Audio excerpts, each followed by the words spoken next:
Hello friends, তোমরা দেখো আমার ছোট্ট গপু সোনাকে কতটা সুন্দর লাগছে।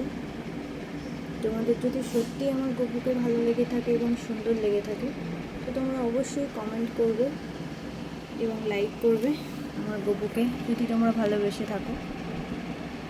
আমার তো জাস্ট অসাধারণ লাগছে, তো তার জন্য তোমাদের সাথে একটু শেয়ার করা। কতটা সুন্দর লাগছে তোমরা দেখো।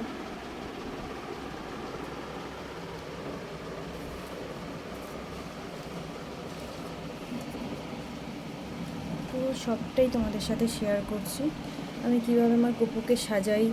তোমরা দেখো, আজকে গপুকে স্নান করাবো, তো তার জন্যই আজকে এই ভিডিওটা তোমাদের সাথে শেয়ার করলাম। তো যেদিনকে আমার এই বড় গোপালকে স্নান করাবো, ইচ্ছে তো আছে কালকে, তো তখনও তোমাদের সাথে সব কিছু শেয়ার করবো। তো আমার এই ছোট্ট গপুটাকে তোমাদের যদি ভালো লেগে থাকে তো তোমরা অবশ্যই লাইক কমেন্ট শেয়ার করো। আমার তো জাস্ট অসাধারণ লাগছে, মনে হচ্ছে এরকমভাবে আমি ছবি বানিয়েই যাই, ছবি তুলেই যাই।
চলো টাটা, আজকে এইটুকুনি।